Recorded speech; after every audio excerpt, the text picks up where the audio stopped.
But the first question is, in your first 90 days, if you're elected Madison mayor, how does the city of Madison change? Maybe another way to pose that question would be, what's the first order of business you think needs to be addressed if you were to become Mayor Madison? Well, you know, like I said, I wanted it in my first 100 days, so we can say 90 days. First 90 days to get 200 homeless kids off the streets. Currently, we have 1,000 kids in Madison Metropolitan School District that are homeless. So my goal is homelessness and helping them get off the street. I think it's immoral for us to have 1,000 kids homeless in the city. What do Madison voters not know about you? A lot of them are trying to get to know you and see what your platform is, and they might know about you as your time as Dane County Supervisor. What do they not know about you that you'd like them to maybe remember and really know as they go to the polls Tuesday? What they probably don't know is how hard I work. I'm probably the hardest working person they'll ever see, and I got that from my mom. My mom was, you know, worked in a food place where she bust dishes, and so she used to come home, her feet was hurting and her back was hurting. So it really encouraged me when I first got a job at 14. Actually, she got that job for me, and it was actually the fact that I've been working ever since I was 14, and not just one thing. I've always done more than one thing.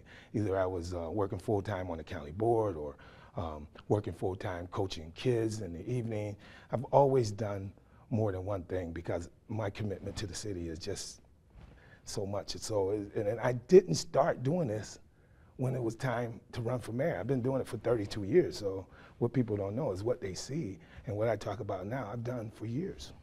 I think that's a great answer. What is Madison's role in kind of setting the tone for the rest of the state in terms of governing the state or leading the state? How do you see Madison's role in being kind of setting an example for the rest of the state of Wisconsin? Well, I think it's key. I think the key part is showing people that we can work together for the common good. When I was on the county board, I was a moderate. You know, I sat in the middle, and I didn't go to either other caucus. But, you know, I was able to bring both of them together. And when I was on the county board, I chaired personnel and finance, and we passed the budget 37-0 my first term, and then after that, 36-1.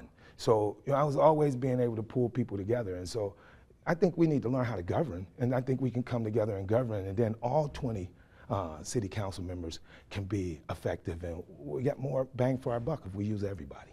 You mentioned you had a lot of experiences in your life, both professionally and in public life. What do you kind of define as the greatest day of your life? And you can maybe pick two if you want, your personal life and your professional life. What do you think is a great day in your life as you look back? A great day is when I look at my son. You know, I got a son. You know, I was a single parent and I raised my boys. And now my son is raising his daughters. And so he has 2 daughters that he's raising. So the greatest day of my life is being able to see that when I do things, that's one thing. When I do things, and my son is looking and other people are looking, so I'm leading by example. I'm letting my light shine. The second greatest day, and it's really, I cried on this day. I coached East Side football, the high school football, and we had lost 27 games in a row. And we finally won a homecoming game this year. And the fans emptied the field, the players emptied the stands and came to the field, and you know, I was on the field, and that, you know, to see the hope and the life in these kids that said, yes, we can do it, that was my greatest day. That was my greatest day. I cried. What is the one sentence that defines why you want to be mayor? You can be concise, or you can expand on a little bit, but what really drives you to want this job? I think as I look back and see all the things I've done, I think that it's meant for me to do it just for a time like this, because I have everything that's hot I've done. And so my drive, after I start looking at, you know, I ran many campaigns. Isidore Knotts for city council, Wayne Strong for school board, Sheila Stubbs. I run people's campaigns just to help our community. And finally, I just looked and said, you know what? I've done all this. I have to do it. And so I think that's why, just looking at my experience.